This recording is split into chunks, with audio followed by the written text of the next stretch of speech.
ಸ್ಥಿತಿ ನೋಡಿ ಸಾಂತ್ವನ ಮಾಡ್ತಾಳೆ, ಸಮಾಧಾನ ಹೇಳ್ತಾಳೆ. ಸ್ವಾಮಿ, ಯಾಕಷ್ಟು ಚಿಂತೆ ಮಾಡ್ತೀರಿ? ಮಕ್ಕಳಿಲ್ಲ ಅನ್ನೋ ಚಿಂತೆ, ಹಣ ಇಲ್ಲ ಅನ್ನುವಂಥ ಚಿಂತೆ, ಯಾಕಿಷ್ಟು?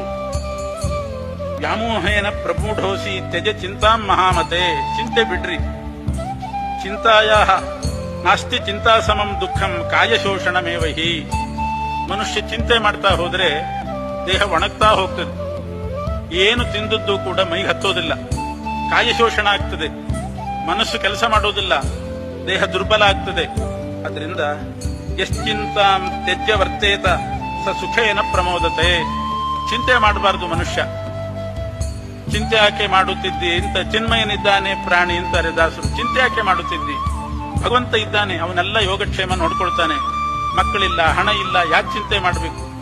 ಸುಖವಾಗಿರ್ರಿ, ಚಿಂತೆ ಬಿಟ್ಟರೆ ಸುಖ.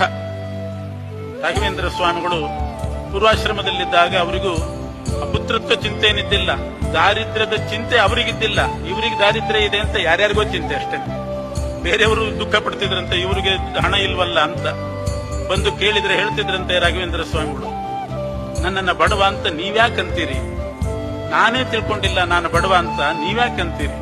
ಯಾರು ಹೇಳಿದ್ದು ನನ್ನನ್ನು ಬಡವ ಅಂತ? ನನ್ನನ್ನು ಬಡವ ಅಂತ ಹೇಳಿದವರು ಬಡವರು, ನಾನು ಬಡವ ಅಲ್ಲ. ನನ್ನ ಸಂಪತ್ತಿಗೆ ಏನ್ ಕಡಿಮೆ ಆಗಿದೆ? ಸುಧೀಂದ್ರ ತೀರ್ಥರಂತಹ ಗುರುಗಳಿದ್ದಾರೆ, ಆಚಾರ್ಯರ ಸಚ್ಚಾಸ್ತ್ರ ಅನ್ನುವಂಥ ದಿವ್ಯವಾದ ಸಂಪತ್ತಿದೆ. ವೇದಾಂತ ಓದಿದಂಥ ಮಗ ಲಕ್ಷ್ಮೀನಾರಾಯಣ ಇದ್ದಾನೆ. ಒಂದು ದಿವಸ ರಾಗ ಎಳೆದಿಲ್ಲ ಅಂತ ಹೆಂಡತಿ ಇದ್ದಾಳೆ ಸರಸ್ವತಿ ಬಾಯಿ. ಇಷ್ಟೆಲ್ಲ ಸಂಪತ್ತು ತುಂಬಿರುವಾಗ ನಾನ್ಯಾಕೆ ಬಡವಾಗ್ತೀನಿ? ಯಾರು ಬಡವ ಗೊತ್ತೇನು? ಹಣ ಇಲ್ದಿದ್ದವರು ಬಡವರಲ್ಲ. ದರಿದ್ರೋ ಎಷ್ಟು ಅಸಂತುಷ್ಟ. ಎಷ್ಟು ಬಂದರೂ ಯಾರಿಗೆ ಸಂತೋಷ ಇಲ್ಲ ಅವರು ಬಡವರು.